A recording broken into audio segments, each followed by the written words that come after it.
Jadi Allahumma salli ala sayyidina Muhammad. Tadi saya tengok dalam TV. Saya nak ulasan, kawan nak bagi ulasan dalam TV tu. Dia kata, ni dia ulasan lah terhadap sebatan Kartika ni. Kata dia, Allahumma salli ala sayyidina Muhammad. Ada orang berpandangan. Ada orang berpandangan. Cara yang lembut lebih memberi kesan. Cara yang lembut lebih memberi kesan. Lepas tu pula ada orang mengatakan utamakan tarbiyah. Baik. Jadi Allahumma salli ala sayyidina tidak membuat apa-apa urusan untuk membuat rayuan. Walaupun beberapa pihak mendapati bahawa hukuman ini mendapat perhatian ramai dan amat membimbangkan, kerana ramai berpendapat, termasuk saya juga, bahawa hukuman ini maksima yang dijatuhkan kepada beliau adalah satu hukuman yang boleh dikatakan keterlaluan. Maka dengan itu ramai pihak yang minta supaya Kartika menggunakan hak beliau sebagai seorang pesalah untuk membuat rayuan.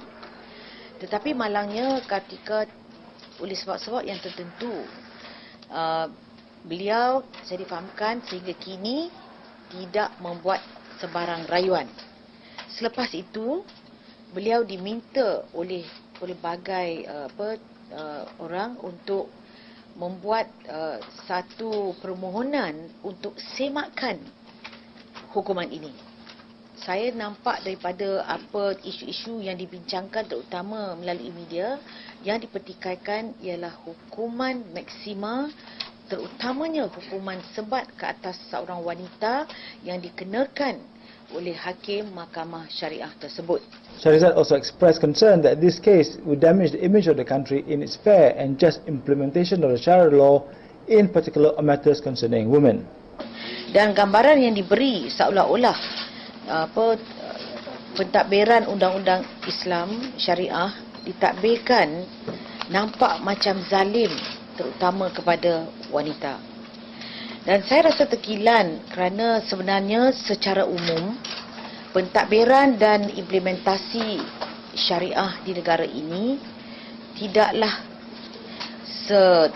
senegatif yang apa kita boleh dapat untuk kes Kartika ini. Oleh kerana satu kes ini, apabila ia mendapat perhatian pula media antarabangsa, menggambarkan seolah-olah syariah perundangan yang ada di negara ini menzalimi semua wanita. Walhal ini adalah satu kes sahaja. Namun begitu, walau ia hanya satu kes, tapi kes ini boleh mencemarkan dan menjejaskan nama baik negara kita yang mengamalkan satu sistem syariah yang adil dan alcohol. Malaysia's sizable Chinese and Indian minorities are entitled to drink freely. The ethnic Malay majority, subject to Sharia or Islamic law, are not. Not that you'd realise it from a stroll around KL's bars. Raids happen, but infrequently, and many Malays drink openly. Arrests for drinking are rare, corporal punishment rarer still, and no woman has ever been caned before in Malaysia. But it's just such a case which is now sparking off a real debate within the Muslim community. Kartika Seri Devi Sukarno is preparing herself for the coming ordeal at her father's riverside home in rural North Malaysia.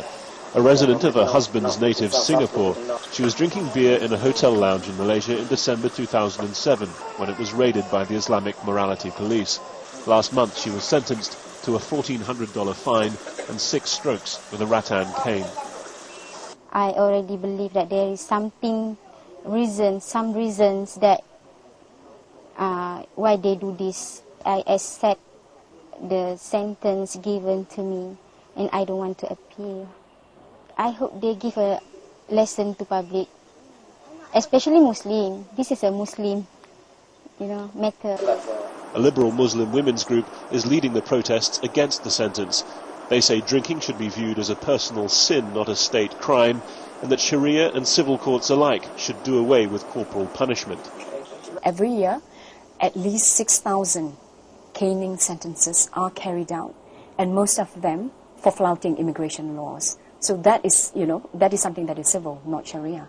And this woman's case is hers is the first case. Maybe that's what makes it, almost like a rallying call that we need to do something, we need to move. Kartika's case has also highlighted the lottery of being prosecuted under Sharia, a national law whose enforcement is devolved to each state. This raid, for instance, is on a couple suspected of having premarital sex. But its proponents say variations in enforcement don't undermine the justness of the law itself. The law is the same. The law about criminalizing the offense is the same. Enforcement is different. Sometimes you strictly enforce it here, sometimes you strictly enforce it there. It's common for all law enforcement. It's not only the Sharia Enforcement Department. For all the public debate this case has caused, in its heart lies a very personal trauma. Kartika has 2 children with medical problems to look after, and she's already had to...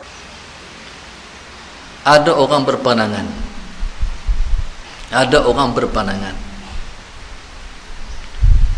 Cara yang lembut lebih memberi kesan.